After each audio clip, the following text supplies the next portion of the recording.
없어서 또 이 예물을 관리하고 책임지는 분들에게도 은혜 내려주셔서 성령과 지혜가 충만하게 하옵소서.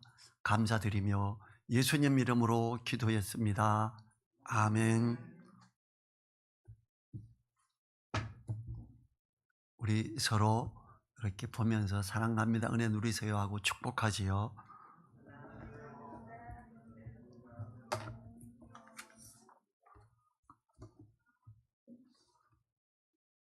오늘이 삼위일체 기념주일이기도 합니다.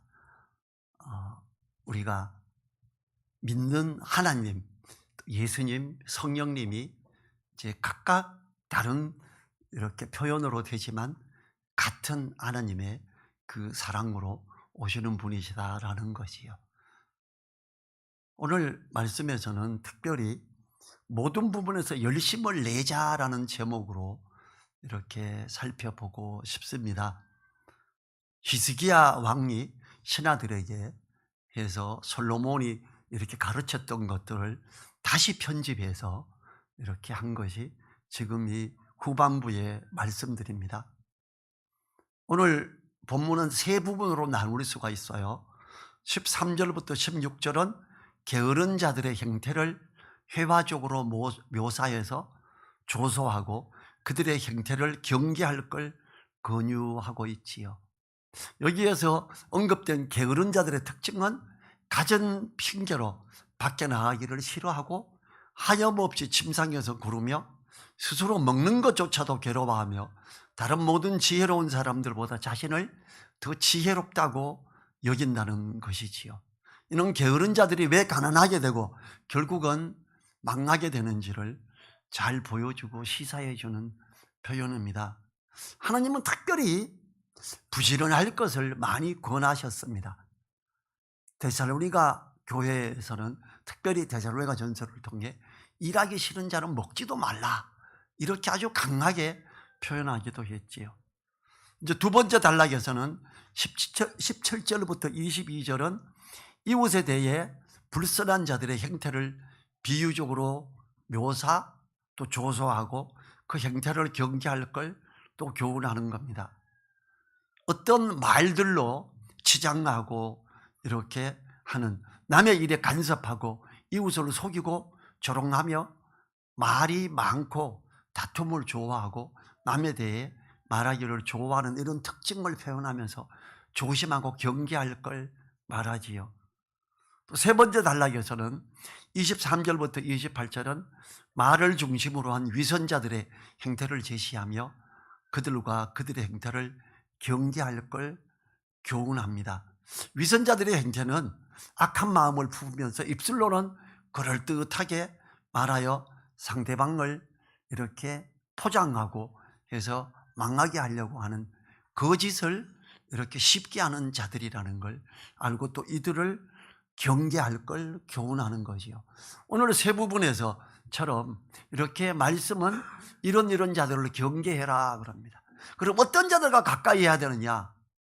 주님의 말씀을 마음에 두고 깨끗한 마음으로 주님을 부르는 자들과는 가까이 하라 이럽니다. 그럼 이런 그 게으른 자, 이런 위선자, 거짓말하는 자, 이런 사람들하고는 아예 만나지도 말아야 되느냐? 이분들은 복음의 대상, 또 같은 교회에 있는 자들 중에는 그들을 말씀으로 구원하는 권면의 대상으로, 그렇지만 동행해서 함께하는 것은 굉장히 거리를 돌아, 이렇게 하는 게 성경 정체적인 부분에서 나가는 거지요. 13절과 14절 봅니다. 게으른 자는 길에 사자가 있다, 거리에 사자가 있다 하느니라. 문짝이 돌적이를 따라 도는 것 같이 게으른 자는 침상에서 구느니라. 게으른 자가 집에만 있고자 함을 조소해서 거리에 사자가 있어 위험하여 밖으로 나가지 않는다고 합니다. 어디 가면 위험하다, 그래서 가면 안 된다, 나가면 안 된다, 안전한 거 이것만 해라, 안전한 것만 해라, 이렇게 하는 것이요. 게으른 자는 게으르게 또 뒹구는 것에 대해 핑계를 대므로 자신의 게으름을 정당화하려고 하지요. 그래서 이런 이유 때문에 이건 하면 안 되고 이런 것 때문에 이건 하면 안 돼, 이렇게 자꾸 포장을 합니다. 게으른 자의 또 다른 특징이 집안에서도 특별히 침상에 뒹구는 것이 주를 이룬다는 것입니다. 게으른 자는 그 마음에서부터 자신을 핑계하고 정신적으로 나태함에 빠짐으로 게으름에 주저앉는 겁니다. 육신의 게으름에 빠져 있는 자는 영적 게으름에도 함께 빠지기가 쉽기 때문에 열심을 품고 주님을 섬기는 자로 나오라고 성경은 이야기합니다. 에베소서 5장 14절에서 그러므로 이르시기를 잠자는 자여 깨어서 죽은 자들 가운데서 일어나라 그리스도께서 내게 빛이시리라 하셨느니라 그래요. 우리는 이렇게 나태하고 뒤로 물러나 있는 사람들, 그들 가운데서 깨어나야 됩니다. 그리고 우리가 자기를 정진하고 나아가야지요. 이거는 진리 안에서도 그렇고 또 자기 삶 가운데서 사회생활에서도 그렇습니다. 15절을 보죠. 게으른 자는 그 손을 그릇에 넣고도 입으로 올리기를 괴로워하느니라 그럽니다. 게으른 자는 먹는 것도 귀찮아하는 것으로 조소하고 폄하하고 있지요. 먹는 것을 준비하는 데 있어서 귀찮아함으로 인스턴트 식품 위주로 먹을 것이 예상되지요. 게으른 자는 먹을 것을 위해 어떤 것을 채취하는 것에도 나태하여 먹는 것에 제대로 대응하지 못하게 됩니다. 사실 여기는 산이 붙어 있고 들판도 있어요. 산에 올라가면 먹을 나물이 많고요. 들판에 나가도 먹을 게 많아요. 예를 들면 지금 산 쪽에 낮은 데 가면 달래 같은 게 얼마 전까지 막 있었고요. 두릅이 있었지요. 쑥도 많았습니다. 이제 미나리가 막 올라오고 있고요. 그렇습니다. 그런데 게으른 자는 이걸 못하죠. 이게 손을 그릇에 넣고도 입으로 올리기를 괴로워한다 이럴 정도로 먹는 것에 대해서만큼도 그렇다, 게으르다 이런 거예요. 약간의 공간이 있으면 뭘 뿌리고 야채를 거둘 수도 있지만 그 시간 두지 않으니 그냥 사 먹고 말아요. 젊은이들이 대부분 그러죠. 근데 성경은 게으른 것에 대해서 책망하지요. 이 잠언 12장 27절에서 게으른 자는 그 잡을 것도 사냥하지 아니하나니 사람의 부귀는 부지런한 것이니라. 부지런해야 어떤 것들을 좋은 걸 먹을 수도 있는 거지요. 그래서 우리는 이 먹을 것에 대해서도 부지런해야 된다. 16절을 봅니다. 게으른 자는 선히 대답하는 사람 7보다 자기를 지혜롭게 여기느니라. 게으른 자는 핑계를 대는데 아까 13절에서 뭐라 그랬어요? 길에 사자가 있어. 거리에 사자가 있어. 그래서 나가면 안 돼. 이렇게 핑계를 대는 거죠. 자기 나름 논리를 펼치는 거예요. 게으름의 이유가 있는 거죠. 게으른 자는 게으르기만 할 뿐 아니라 자기 자신을 지혜롭다고 생각하고 있음을 결론적으로 말합니다. 선히 대답하는 사람이란 바르게 판단하고 합당한 대답을 줄 수 있는 지혜로운 자를 말합니다. 7이라는 숫자는 신구약에서 완전수로 여겨왔으며 여기서는 가장 현명한 사람들이라는 의미를 갖습니다. 정말 현명한 사람들의 어떤 이야기들도 표현들도 논리를 게으른 자는 자기가 더 낫다고 생각한다 이런 거지요.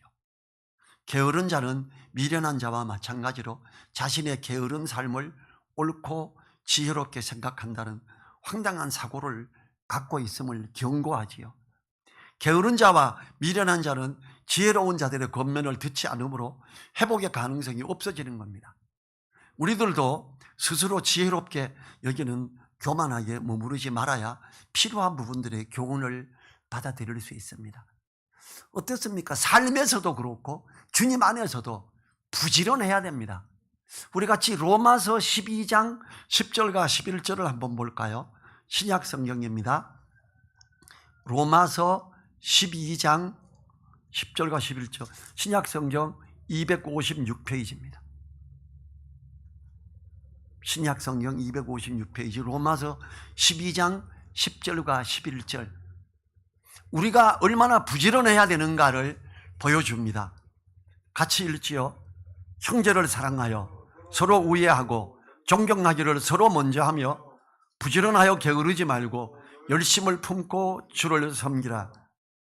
지금 요 의미는 뭐예요? 서로 돌아보아 사랑과 선행을 격려하는 걸 이야기하는데, 형제를 사랑하여 서로 우애하고 존경하기를 서로 먼저 하며 부지런해야 이게 가능한 거예요. 그래서 부지런하여 게으르지 말고 열심을 품고 주님을 섬기자.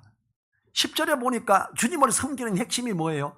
형제를 사랑하여 서로 우애하고 존경하기를 서로 먼저 하는 거예요. 우리가요, 이 코로나 시대에 염려가 돼서 못 오시는 분들, 또 자기가 몸이 좀 안 좋아서 못 오는 분들 있습니다. 우리는 문자도 하고 카톡도 하고 때로는 한번 만나서 식사를 하면서 이렇게 4명은 아직 만날 수 있잖아요. 이렇게 해야 됩니다. 그래서 형제를 사랑하여 우애하고 존경하기를 서로 먼저 해라. 부지런하여 게으르지 말고 이것 때문에 안 돼, 저것 때문에 안 돼. 사자가 있어서 못 나가, 이런 얘기가 똑같은 거죠. 구약에서만 말하는 게 아니라 신약에서도 분명히 형제 자매를 돌아보며 섬기는 데 있어서 부지런하여 게으르지 말고 열심을 품고 주님을 섬기자. 주님은 하나님을 사랑하라. 하나님 사랑하는 거, 하나님은 안 보입니다. 그게 요한일서 4장 20절에서 말하는 거잖아요. 우리는 보이는 바 형제를 사랑하지 못하는 자가 보이지 않는 하나님을 사랑할 수가 없습니다. 우리 지체 중에 누가 안 보이고 이럴 때 연락을 하고, 또 몇 번 거듭되고 할 때 찾아가기도 하고, 이런 것들이 부지런하여 열심을 품고 주님을 섬기는 그런 부분들의 모습들이지요. 그래서 게으른 자는 그렇게 하는 건 아닌데 요즘 시대에는 어쩌고 자기를 지혜롭게 여기는 거예요. 성경은 오늘 게으른 자는 핑계도 많고 자기를 똑똑하게 여겨서 여전히 게으름 가운데 있다, 이렇게 이야기하고 있죠. 이제 본문으로 돌아가서 17절 봅니다.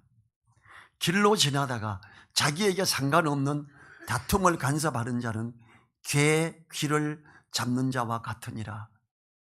여기서 개의 귀를 잡는다. 개는요 모르는 개에게 귀를 잡으려고 손을 내밀면 개는 자기를 공격하는 줄 알고 물어버립니다.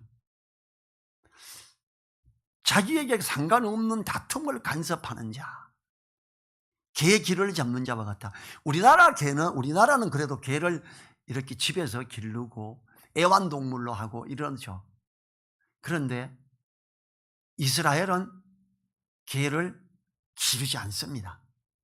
이스라엘에서 개는 이 옳은 동물이 아니에요. 되새김질도 하지 않고 공격하고 이런 동물이에요. 그런데 어쩌다 그런 들개를 봤을 때, 개를 봤을 때 손을 가지고 그 귀를 잡는 자는 정말 미련한 자라는 거죠. 거기 물릴 텐데 이거요. 우리 개 키워요. 저 개가 이름이 뽀삐인데 사람들이 보고 이렇게 예쁜지 알고 아이고 착하네 이러고 가요. 제가 사람 가까이 가지 마세요. 개입니다. 사람 아니에요. 근데 이 개가 수없이 많은 경우에 왕 하고 물려 그래요. 나중에 가까이 가지 말라 그랬지요. 개 절대 만지지 마세요 그래요. 저는 개 안 믿습니다. 개가 어때요? 여기 개 귀를 잡는 자와 같아 이러는데 방송에도 난 적이 있어요. 주인이 없을 때 그 집 아이가, 작은 애가 개를 만지고 그럴 때 물어서 크게 다치는 경우가 방송에서 나왔었어요. 개는요 누가 두목인지 알아요. 부모가 없으면 그 자식은 자기 밑에예요. 서열이 적은 애는. 그래서 부모가 없을 때 자기를 다스리려고 그러면 개는 공격을 합니다. 하물며 집에서 키우는 개도 그런데 들에 있는 개는 어떻겠습니까? 그래서 길로 지나다가 자기에게 상관없는 다툼을 간섭하는 것, 그냥 들개의 귀를 만지는 것 같아서 정말 미련하다, 거기 물릴 텐데 왜 그런가, 정말 미련해, 이런 개념이지요. 그래서 자기와 상관없는 다툼에 간섭하는 그것은 들개를 자극해서 화를 자초하는 만큼 어리석은 거다라는 거예요. 그렇지만 우리가 누가 억울하게 피해를 당하는 걸 보고는 우리가 함께 마음을 합해서 돕기도 해야 됩니다. 18절 19절을 봅니다. 횃불을 던지며 살을 쏘아서 사람을 죽이는 미친 사람이 있나니 자기 이웃을 속이고 말하기를 내가 희롱하였노라 하는 자도 그러하니라. 요즘은 뭐 카메라 가지고도 이런 짓 많이 하고, 그리고 막 그걸 인터넷에 올리고 이런 사람들도 있죠. 정말 성경은 이런 사람은 미친 사람이다, 성경이 이렇게 과격하게 표현하는 거 저도 보고 좀 놀랐어요. 우리가 보통 TV 보면서 이렇게 나쁜 사람을 보고 아우 이런 미친놈을 봤나 이렇게 말을 하지요. 근데 성경에서도 이런 사람 미친 사람이 있나니 이렇게 표현하고 있습니다. 횃불은 막대기나 화살에 기름 먹인 천을 감아 불을 붙인 것으로 적을 공격하기 위해 만든 무기이지요. 이렇게 다른 사람을 공격하기 위해서 어떤 걸 행하는 사람들, 미친 사람과 같아 이렇게 말하는 거예요. 이 자기 이웃을 속인다는 것은 단순한 거짓이 아니라 이웃을 공경에 빠뜨리는 중대한 거짓말을 말하지요. 이웃을 향해 희롱하는 자는 장난삼아 하는데, 농담을 하는데 이웃을 곤란하게 하게 되는 경우도 이 경우에 속합니다. 이웃을 기히 여기지 않고 무시하여 해롭게 하거나 희롱을 하는 자는 미친 자라는 것을 명심해야 되겠습니다. 우리는 이웃을 귀히 여김으로 피해를 주는 행동이나 말을 삼가하고 그렇게 하는 자를 가까이 해서는 안 됩니다. 이 하나님은요, 주님께서는 아주 어떤 가치 없어 보이는 자도 귀하게 여기라고 합니다. 마태복음 18장 10절에서 삼가 이 소자 중에 하나도 없이 여기지 말라. 너희에게 말하노니 저희 천사들이 하늘에서 하늘에 계신 내 아버지의 얼굴을 항상 배옵느니라. 모든 사람들을 지키는 하나님의 사자들의 심부름꾼들이 하나님이 그것을 다 보고 있다는 거예요. 그래서 우리가 어떤 다른 사람에게 냉수 한 그릇을 떠주는 것이 주님께 하는 것이기 때문에 그들이 상을 받는다라고 이렇게 말을 하지요. 우리는 사람들을 옷 입은 것이나 어떤 모습 이런 걸로 무시하거나 함부로 말하고 깎아내리는 이런 걸 해서는 안 됩니다. 20절과 21절 봅니다. 나무가 다하면 불이 꺼지고 말장이가 없어지면 다툼이 쉬느니라. 숯불 위에 수초를 더하는 것과 타는 불에 나무를 더하는 것 같이 다툼을 좋아하는 자는 시비를 일으키느니라. 말장이라는 말은 말을 옮기고 다니는 자를 말하는 것으로, 말장이라는 단어는 뒤에서 흠을 잡으며 원망하거나 불평을 하는 것을 의미하는 라간이라는 동사에서 온 말입니다.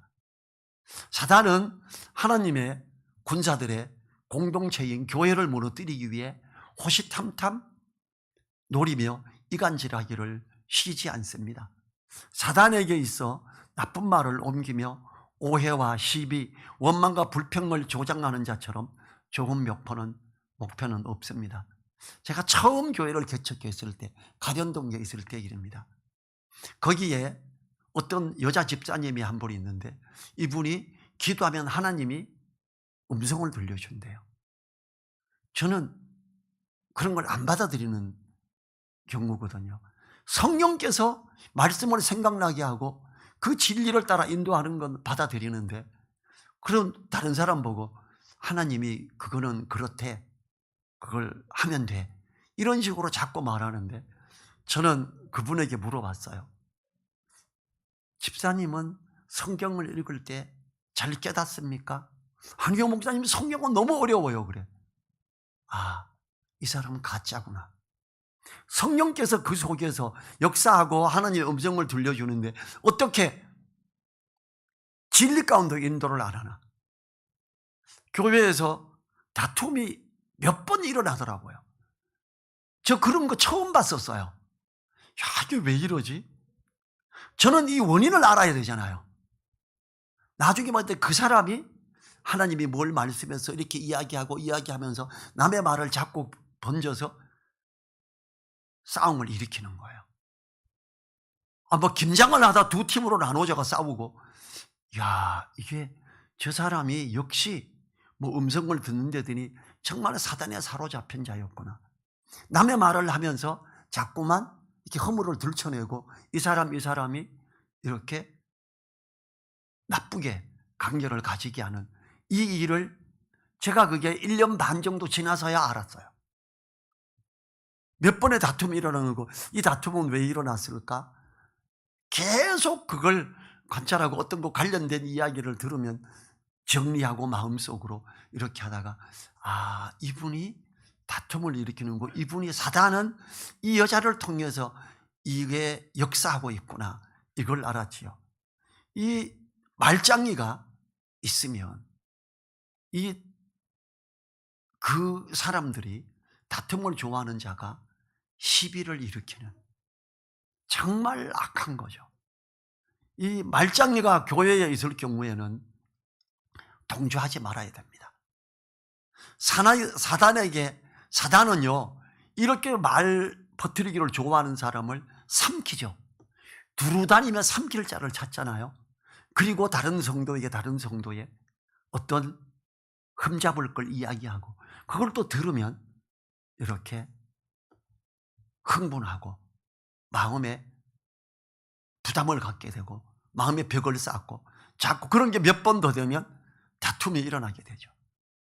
그래서 교회에서 말쟁이가 있을 경우에는 동조하지 말고 경책하며 경계하고 그러한 자에서 떠나야 합니다. 이러한 자를 조금만 부추기면 교회 공동체를 손쉽게 무너뜨릴 수 있기 때문에 사단은 계속해서 역사합니다.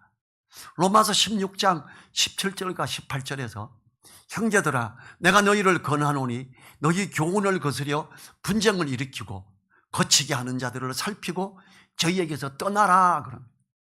이 같은 자들은 우리 주 그리스도를 섬기지 아니하고 다만 자기의 배만 섬기나니 공교하고 아첨하는 말로 순진한 자들의 마음을 미혹하느니라. 초대교회에도 이런 일들은 계속 있어 온 거예요. 그래서 성경은 당연히 나의 교훈을 거스려 분쟁을 일으키고 거치게 하는 자들을 살피고 저희에게서 마음이 떠나게 해라, 동조하지 마라, 이렇게 성경은 분명하게 말하고 있죠. 22절 보죠. 남의 말하기를 좋아하는 자의 말은 별식과 같아서 뱃속 깊은 데로 내려가니라. 지금 연결되고 있지요. 남의 말을 하면서 싸움을 일으키게 되는데, 그 또 남의 말하는 걸 좋아하는 자는 그 말은 별식과 같아. 야고 맛있어, 맞나? 이 남의 말하기를 좋아하는 자의 말이란 정당한 의견이나 유익한 정보를 담은 말이 아니라 다른 사람의 사생활에 대한 뒷이야기나 험담과 비방과 같은 말들을 가리키지요. 다른 사람의 주문이나 험담과 가십거리들은 듣는 자에게 솔깃함과 재미를 주므로 별식과 같다고 합니다. 별식과 같은 남의 말하는 것을 좋아하면서 험담을 하는 자는 성도들 간의 사랑의 하나됨을 깨트리는 이간하는 자입니다. 잠언 16장 28절에서 패려한 자는 다툼을 일으키고 말장이는 친한 것을 이간하느니라. 또 잠언 17장 9절에서는 허물을 덮어주는 자는 사랑을 구하는 자요 그것을 거듭 말하는 자는 친한 것을 이간하는 자니라. 남의 말하기를 좋아하는 걸 별식처럼 자꾸 좋아만 한다면 큰일 납니다. 하나님은 이런 자들에게서 떠나라 이렇게 말합니다. 동조하지 마라. 그런 사람의 대화에는 중지를 시켜라 이렇게 이야기하고 있는 거죠. 사탄은 더 재미나게 하여 부추기지만 하나님은 이러한 남의 말을 멀리하고 말씀을 말하고 곧 들으라고 합니다. 오히려 이 허탄한 이야기를 떠나고 진리에 대한 그런 걸 하며 말씀을 나누고 교제해야 되는, 그것이 하나님의 뜻이지요. 말로 말미암아 이렇게 어지럽히는 자를 마음을 합하지 말아라 이렇게 하는 거예요. 23절 봅니다. 온유한 입술에 악한 마음은 낮은 은을 입힌 톡이니라. 온유한 입술은 사람이나 하나님을 향해 사랑을 말하는 걸 의미하지요. 근데 온유한 입술의 악한 마음은 말은 부드럽고 좋게 하는데 그 마음은 미워함을 가진 이중적인 인간을 고발하는 표현입니다. 낮은 은을 입힌 토기는 겉으로 보기에는 은제품처럼 은도기처럼 보이지만 실상은 흙으로 만들고 금분이나 은분을 살짝 칠해놓은 걸 이야기하지요. 은을 입힌 도자기는 눈속임을 하여 비싼 값에 팔므로 사는 자에게 큰 피해를 주게 됩니다. 제가 베트남 이 선교일로 갔을 때 우리나라 선구사 중에 제일 큰 회사의 사장님이 배를 통째로 하나 빌렸더라고요. 베트남 바다에서 그 위에서 바다에서 잡은 그 회를 떠서 대접도 받고, 근데 그 배에 베트남 장사꾼이 탔어요. 몇 명. 진주라고 막 팔아요. 근데 어떤 유명한 목사님이 나 진주 잘 알아 이렇게 물어보더니 이게 진주래요. 아, 이거 진짜네. 근데 이렇게 싼가? 처음에 그게 진주 목걸이가 30만 원이었어요. 나중에 15만 원이 돼요. 좀 더 지나니까 10만 원이 돼요. 내릴 때 그게 3만 원이래요. 3만 원에서 사래. 그래서 제가 가짜구나. 가짜라도 3만 원이면 살만하지 하고 하나 샀어요. 아니라 다를까? 진주 그걸 칠해 놓은 거였어요. 집에 와서 우리 집사람인데 걸리게 하고, 근데 그게 좀 벗겨지더라고요. 그래서 그걸 직접 본 적이 있죠. 그래서 어떤 걸 낮은 은을 입힌 토기다, 온유한 입술의 악한 마음, 이렇게 이중적인 이런 것들을 이야기하는 것이요. 겉으로는 경건한 모습이지만 속으로는 악한 마음을 품고 거짓된 행동을 하는 위선자를 경계하는 말이죠. 저는 그 베트남에서 그걸 한 번 보고 외국을 여러 번 다니면서 물건 살 때 절대 그 나라에서 안 삽니다. 항상 비행기 안에서 삽니다. 비행기 안에 이렇게 저렴하게 팔거든요. 이렇게 선물 직접 보고 이거 정리해서. 거기는 속이는 게 없고 문제가 생겼을 때 뭐 항공사에 요청하면 되니까. 그래서 그렇게 했습니다. 자, 24, 25, 26절 보죠. 감정 있는 자는 입술로는 꾸미고 속에는 계율을 품나니 그 말이 좋을지라도 믿지 말 것은 그 마음에 7가지 가증한 것이 있음이라. 계율로 그 감정을 감출지라도 그 악이 회중 앞에 드러나리라.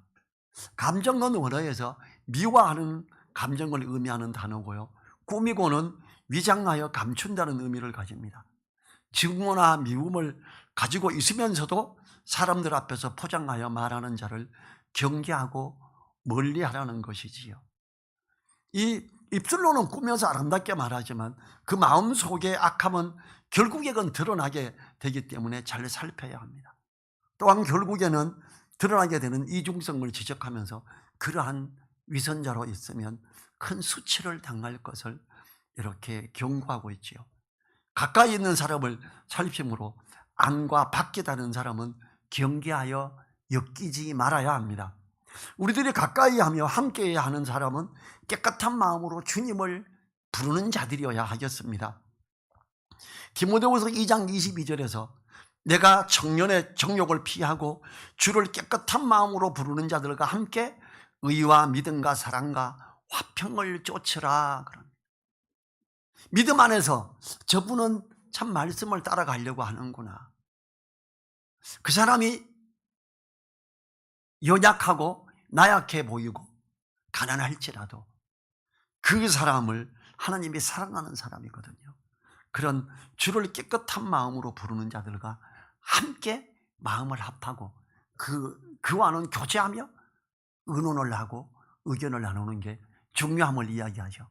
오늘 보면 게을러서 핑계만 대고 하는 사람들, 이중적인 사람들 자꾸 겉포장하면서 이렇게 온유한 입술에 악한 마음을, 이게 낮은 은으로 토기를 칠한 것 같은 이런 사람들하고는 멀리해야 되는, 그걸 성경은 오늘 우리에게 교훈으로 주고 있습니다.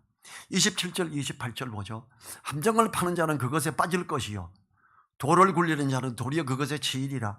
거짓말하는 자는 자기의 해한 자를 미워하고 아첨하는 입은 패망을 일으키느니라. 다른 사람을 해롭게 하려고 함정을 파는 자는 결국 그 함정에 자신이 빠지게 된다는 경계의 교훈입니다. 악한 자는 거짓으로 꾸며서 말함으로 다른 일을 해롭게 하고자 하지만 결국에는 자신이 해롭게 되는 것입니다. 이중적인 모습으로 다른 사람을 넘어지게 하려는 자와 함께 하지도 말아야 하지만 우리 자신이 그러한 모습을 가지게 될까? 자신을 돌아봄으로 선하고 의로운 것에 있어야 하는 겁니다. 우리는요, 이 하나님이 절대로 만유리 여기짐을 받지 않으시는 분이란 걸 알고 오늘 말씀에서 경고하는 세 가지 부류의 사람에 우리는 잊지 말아야 합니다. 그리고 그러한 자와 가까이 하는 게 아니라 그런 사람은 이렇게 말씀으로 건면해주고 이끌어줘야 되는 사람이지, 그런 사람과 의견을 나누고 동조해서는 안 됨을 경고합니다. 우리는 모든 분야에서 열심을 품고 주님을 섬기는 기함에 있도록 힘쓰며 기도하는 우리들 되어야 하겠습니다. 자리에서 일어나셔서 1분간 우리가 기도하죠. 모든 분야에 열심을 품고 주님을 섬기는 기함에 있을 수 있도록 기도하시기 바랍니다.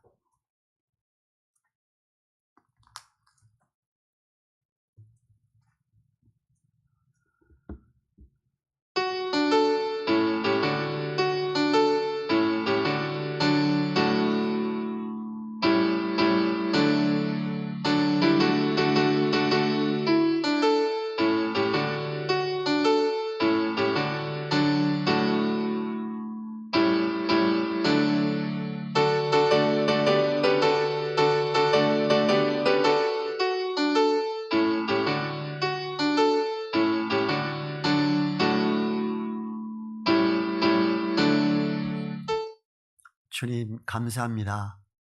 우리로 하여금 하나님 안에서 열심을 품고 형제를 돌아보며 섬기며 사랑하며 나가는 그런 귀한 자로 있게 하여 주시옵소서.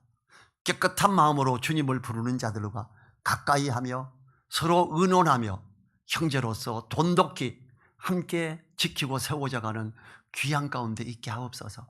감사드리며 예수님 이름으로 기도했습니다. 아멘.